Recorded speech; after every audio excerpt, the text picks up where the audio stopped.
Hello everyone, I welcome you to my channel which is Legal Pedagogy and in this video we are covering important questions related to Indian polity। जैसे कि आप सभी बहुत अच्छे से जानते हैं कि इंडियन पॉलिटी एक बहुत ही क्रूशियल रोल प्ले करता है अगर आप किसी भी लॉ एंट्रेंस की प्रिपरेशन कर रहे हैं। उसके साथ ही साथ मैं आपको बताना चाहूंगा कि ऑलरेडी चैनल पर अलग अलग प्लेलिस्ट बनी हुई है करंट अफेयर से रिलेटेड, पॉलिटी से रिलेटेड, लॉ से रिलेटेड, जिसमें बहुत सारे क्वेश्चंस हैं, बहुत सारे कंसेप्ट मैंने क्लियर किए हुए हैं। आप चाहें तो उसको भी रेफर कर सकते हैं। इसके अलावा दोस्तों हमारी एक मोबाइल एप्लीकेशन है, गूगल प्ले स्टोर पर अवेलेबल है लीगल पेडागोजी के नाम से। वहां पर हम दो बैचेस रन कर रहे हैं। एक है करंट अफेयर से रिलेटेड, इसमें लाइव रिकॉर्डेड लेक्चर्स आपको दिए जा रहे हैं पीडीएफ के साथ ही साथ। उसके साथ ही साथ एक और बैच है लॉ और पॉलिटी का बैच, जिसमें आप चाहें अगर आपको जरूरत लगे तो आप इनरोल करा सकते हैं। मॉक टेस्ट की भी एक सीरीज, एक वहां पे सेक्शन है अलग, आप चाहें तो उसको भी परचेज कर सकते हैं। पर एक बात आपको क्लियर करना चाहूंगा, जैसे कि हर वीडियो में क्लियर करता हूं दोस्तों, किसी भी एंट्रेंस को निकालने के लिए कोचिंग एकमात्र सोल्यूशन नहीं है। ऐसा नहीं है कि कोचिंग लगाएंगे तो ही आपका कोई लॉ एंट्रेंस एग्जाम आप क्रैक कर सकते हैं, पहली बात। दूसरी बात, अगर आपके पास संसाधनों की कमी है, आपके पास पैसे की कमी है, तो आपको टेंशन नहीं लेनी है। बड़े बड़े लोग जिन्होंने नाम कमाया है इस देश में, इस दुनिया में, उनके पास संसाधनों की कमी थी। आपको बस अपना मनोबल बना के रखना है, अपनी मेहनत पर यकीन रखना है और कंसिस्टेंटली ये जो समय बचा है इसमें बेहतरीन तरीके से मेहनत करते जाना है। तो दोस्तों पहला क्वेश्चन है related to the preamble of constitution और पूछ रहा है कि इनमें से कौन सी स्टेटमेंट सही है प्रियम्बल को लेके। तो आपको बताना चाहूंगा कि प्रियम्बल में दोस्तों दो शब्द हैं, सोशलिस्ट और सेक्युलर। तो ये जो वर्ड्स थे ये पहले से कॉन्स्टिट्यूशन में मौजूद नहीं थे, इनको ऐड किया गया था 42nd अमेंडमेंट 1976 के थ्रू। 42nd अमेंडमेंट आई थी इन द ईयर 1976, उसके थ्रू ये वर्ड्स दो इंसर्ट किए गए थे प्रियम्बल के अंदर। आपको एक और बात बतानी है कि इसके साथ ही साथ एक और वर्ड भी था जो था इंटीग्रिटी, उसको भी दोस्तों प्रियम्बल में डाला गया था 42nd अमेंडमेंट 1976 के थ्रू। तो ये स्टेटमेंट भी गलत है और ये भी गलत है। आंसर है ऑप्शन ए, क्योंकि शुरुआती दिनों में जब कॉन्स्टिट्यूशन एकदम आया था, नया नया इंप्लीमेंट हुआ था, तब ये वर्ड्स उसके पार्ट नहीं थे। अगला क्वेश्चन है who called the preamble as the horoscope of our sovereign democratic republic. तो ये स्टेटमेंट बोली गई थी के एम मुंशी जी के द्वारा। अगला क्वेश्चन है how many types of justice have been enshrined in the preamble of the Indian Constitution. आपसे पूछा कि कितने प्रकार के जस्टिस का वर्णन है प्रियम्बल में हमारे भारत के संविधान के।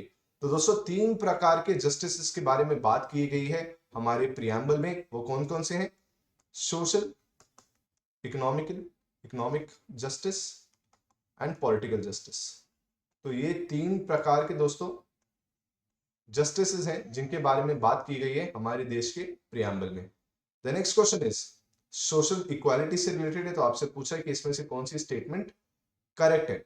तो दोस्तों इसका करेक्ट आंसर है ऑप्शन सी, क्योंकि जो सोशल इक्वालिटी है वो हमारे देश के संविधान में गारंटी की गई है। जब आप आर्टिकल 14 से 18 तक देखते हैं तो सोशल इक्वालिटी की ही तो बात करता है, चाहे वो राइट टू इक्वालिटी हो या फिर डिस्क्रिमिनेशन हटाने की बात हो, इक्वालिटी ऑफ अपॉर्चुनिटीज की बात हो, एबॉलिशन ऑफ अनटचेबिलिटी की बात हो, एबॉलिशन ऑफ टाइटल्स की बात हो। तो ये सारी बातें किसकी तरफ इशारा करती हैं कि देश में सोशल इक्वालिटी, सोशल समानता बनी रहे। अगला क्वेश्चन है कि किसी भी स्टेट के क्या क्या इंपॉर्टेंट एलिमेंट्स होते हैं, कब किसी एरिया को एक स्टेट का दर्जा दिया जाता है, कब किसी कंट्री को एक स्टेट का दर्जा दिया जाता है, एक स्टेट के लिए क्या क्या इंपॉर्टेंट महत्वपूर्ण एलिमेंट्स हैं। तो दोस्तों एलिमेंट्स आप लिख लीजिए, एक तो पॉपुलेशन बहुत जरूरी है, फिर गवर्नमेंट बहुत जरूरी है, सोवरेनिटी बहुत जरूरी है, उसके साथ ही साथ दोस्तों टेरिटरी बहुत जरूरी है।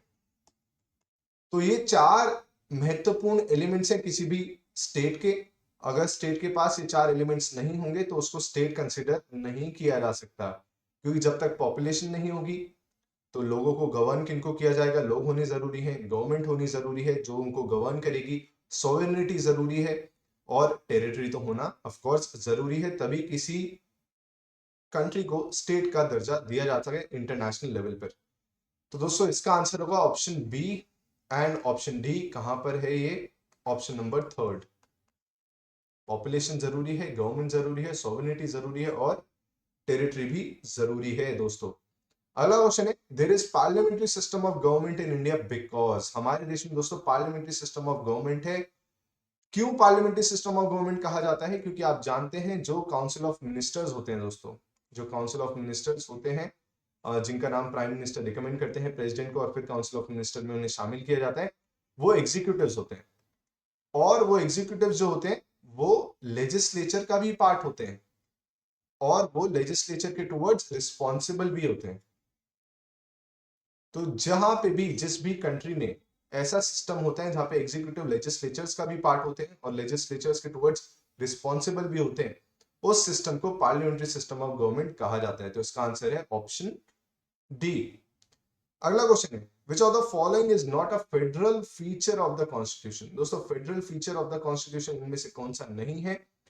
तो वो है दोस्तों सिंगल सिटीजनशिप। क्योंकि जब भी हम फेडरल फीचर की बात करते हैं तो वहां पे सिंगल सिटीजनशिप नहीं, वहां पे डुअल सिटीजनशिप की हम बात करते हैं। तो बाकी सब तो फेडरल फीचर हैं कॉन्स्टिट्यूशन के, पर सिंगल सिटीजनशिप फेडरल फीचर के दायरे में नहीं आता है। अगला सवाल है कि what does the wheel on Indian flag symbolizes? दोस्तों जो अशोक चक्र होता है, it symbolizes the wheel of justice, जिसको व्हील ऑफ लॉ भी कहा जाता है। तो अगर आपको ऑप्शन में व्हील ऑफ लॉ दिखे तो आपको व्हील ऑफ लॉ मार्क करना है, अगर व्हील ऑफ जस्टिस दिखे तो व्हील ऑफ जस्टिस आप मार्क करिए। कभी भी ये दोनों एक साथ नहीं दिए जाएंगे, ठीक है। अगला क्वेश्चन है, duration of national anthem is, national anthem की, जनगण मन की ड्यूरेशन कितनी है, कितने समय की उसकी पूरी ड्यूरेशन है? तो वो है 52 सेकंड्स। 52 सेकंड्स की उसकी ड्यूरेशन है। आपसे पर अगर स्ट्रैटेजी का सवाल पूछे कि कब नेशनल एंथम अडॉप्ट किया हमारे देश में, तो वो था 24 जनवरी 1950। अगला क्वेश्चन है, which article of the Indian constitution talks about the admission of new state by the parliament? तो दोस्तों आर्टिकल 2 जो है वो नए, हमारे देश में नए स्टेट्स के एडमिशन के बारे में बात करता है। जब भी किसी नए स्टेट को हमारे देश में लाया जाता है, उसको एडमिट कराया जाता है, तो आर्टिकल 2 उसके बारे में बात करता है।